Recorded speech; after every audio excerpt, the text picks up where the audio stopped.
E aí, rapaz, como é que tá? Beleza? Tranquilinho? Então vamos lá. O vídeo de hoje é a pedido de um inscrito que acompanha os vídeos no canal. E ele fez uma pergunta que na verdade foi uma dúvida que eu gerei, né?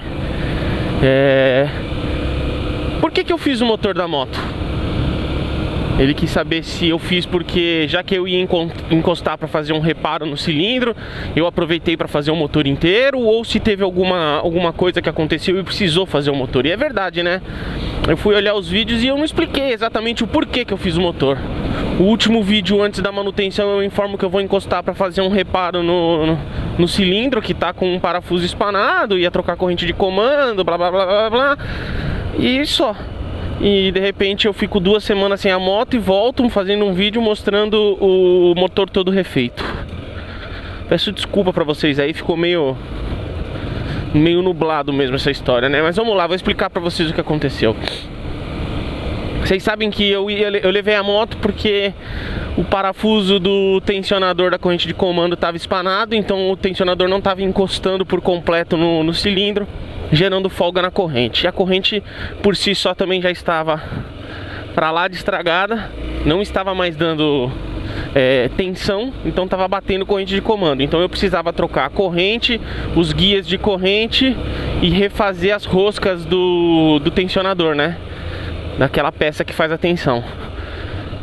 Levei a moto lá para poder fazer isso daí. O rapaz começou a desmontar a minha moto. Então, para você poder tirar o cilindro, obrigatoriamente você tem que sacar o cabeçote da moto. Ele começou a desmontar o cabeçote da moto para poder tirar, né? E para poder tirar o cabeçote, você tem que soltar os mancais dos 2 comandos, do comando de admissão e do comando de escape. E tem que tirar os comandos, porque as porcas que prende o cabeçote fica debaixo do comando, então você tem que sacar o comando. Então na hora que ele foi retirar essas peças,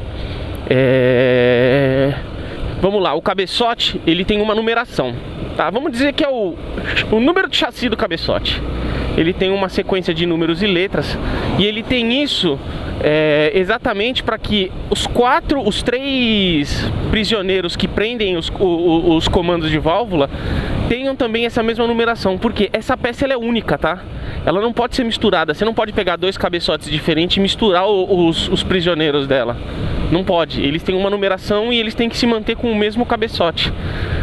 Isso é feito porque na hora de fazer a usinagem da peça, a usinagem é como se fosse uma digital na peça, ela é única, você não consegue 2 usinagens iguais em peças. Então você tem que manter as peças casadas para que você não tenha essa mistura, porque um prisioneiro alterado ele pode travar o comando ou deixar folga no comando se ele não fizer parte daquele cabeçote. Ou seja, se ele não tiver sido usinado com o cabeçote de origem dele, ele pode dar folga. E quando ele tirou os meus 3 prisioneiros, por incrível que pareça, cada prisioneiro tinha um número de chassi diferente, né? Tinha um RG nele diferente, uma sequência de números e letras diferentes, e nenhum dos 3 batia com o cabeçote da moto. Então veja, meu cabeçote por algum motivo foi mexido e foi trocado todas as peças. Por esse motivo eles comeram os 2 comandos, comeram o berço onde os comandos se acomodam, certo?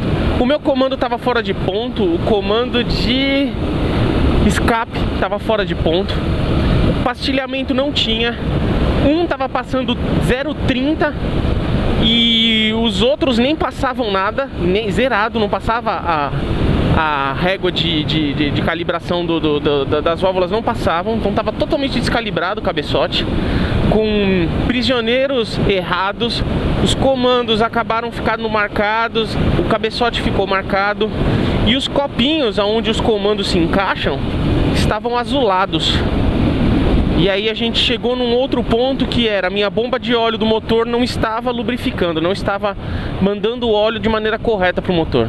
E isso foi identificado na hora que eles tiraram a tampa da embreagem e foi olhar a bomba estava com folga e ela não estava mais mandando óleo suficiente. Ou seja, a falta de óleo azulou o comando e os copinhos.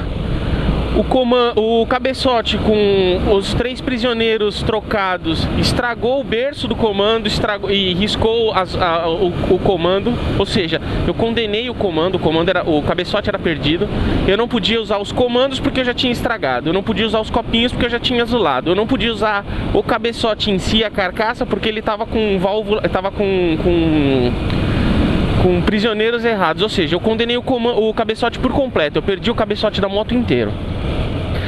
Nessa que a gente tirou o comando, também tinha que tirar o cilindro, né? O cilindro, o pistão, para poder sacar isso daí, para poder fazer a rosca novamente na peça. Quando sacou o meu cilindro, ele estava arriscado. O meu pistão também apresentou riscos por causa da falta de lubrificação. Aí quando tirou o pistão da biela, o pino onde prende na biela comeu a biela, então criou folga entre a biela e o pistão e automaticamente eu perdi a biela. Então vamos lá, na desmontagem eu perdi a parte de cima do motor inteira. Eu perdi biela, pistão, anel, cilindro e cabeçote por completo. Eu não aproveitei nada do meu cabeçote, gente. Meu cabeçote inteiro foi pro lixo, tá? Inteiro. Então eu já tinha que trocar a parte de cima do motor inteira. Beleza. Nessa foi retirado o motor da moto, né? E quando a gente tirou o motor da moto, naquele momento em que a gente abriu a tampa da embreagem para poder ver o estado da bomba de óleo, a gente identificou limalha de ferro dentro do meu motor. Em algum momento esse motor deve ter dado problema e quem fez o conserto do motor não fez o conserto da maneira correta e deixou o motor com limalha de ferro. Então, além de tudo, por sorte, eu ainda tive sorte de eu não travar o meu motor por limalha entrando nas engrenagens de virabrequim, balanceiras, engrenagens de câmbio. Então o correto era abrir o motor inteiro, já teria que abrir porque eu teria que sacar o virabrequim para poder trocar a biela, né? E teria que fazer a limpeza. Quando a gente abriu o motor para tirar o virabrequim para poder fazer a limpeza, a gente descobriu que o seletor de marcha do câmbio tava do lado de fora, onde a gente prende o pezinho do câmbio, ele tem umas ranhuras, que é para você prender uma peça de metal. Eu vou deixar a foto aí para vocês verem o que é isso aí, ó.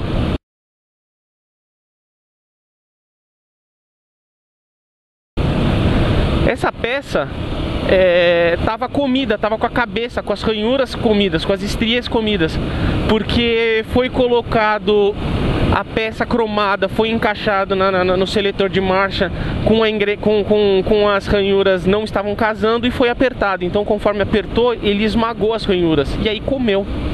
Então comeu também o seletor. No final das contas, gente, quando a gente abriu o motor, a gente percebeu que não era simplesmente refazer um furo de tensor de corrente, era refazer o motor inteiro.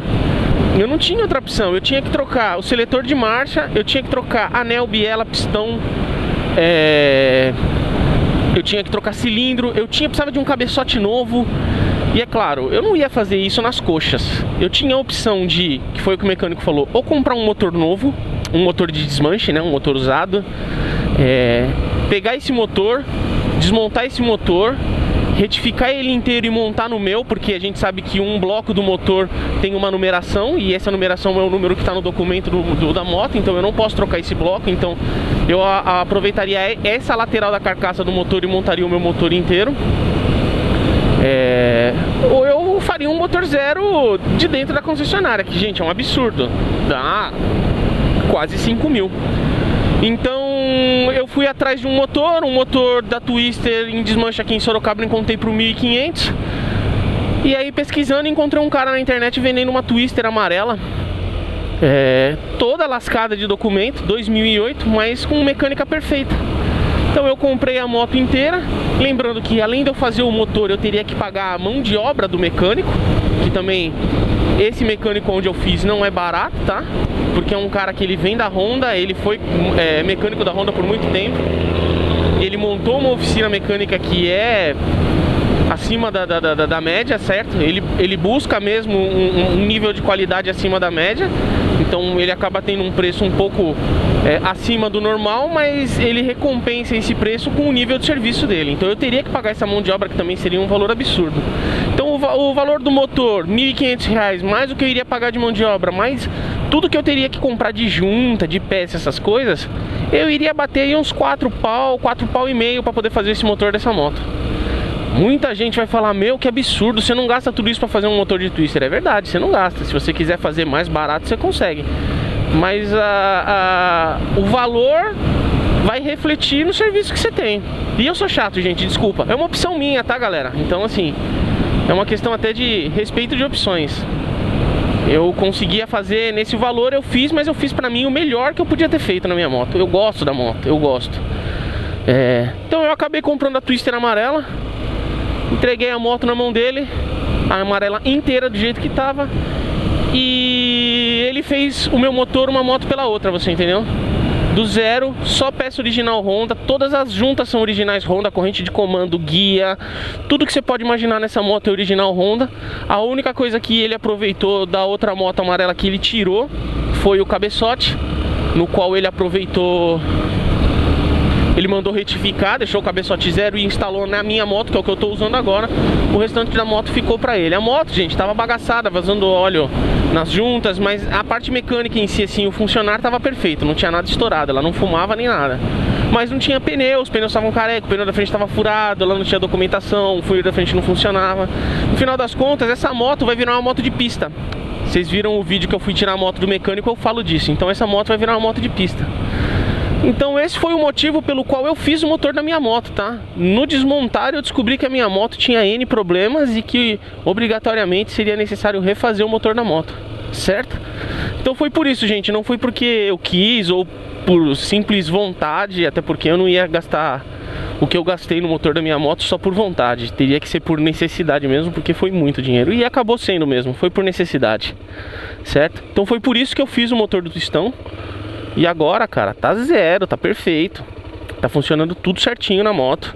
Nós estamos em fase de amaciamento do motor. Eu não posso passar de 5.000 giros, ó. Não sei se dá pra vocês verem, mas ó, ponteirinho cravadinho em 1.400 giros, que é o giro normal do motor. Você entendeu? Motoquinha tá filezão, filezão. Agora é amaciar e depois de 2.000 km, depois que ela tiver amaciada, nós vamos colocar na estrada e fazer o teste nela. Porque quando ela, antes de eu fazer o motor, ela não passava de 120.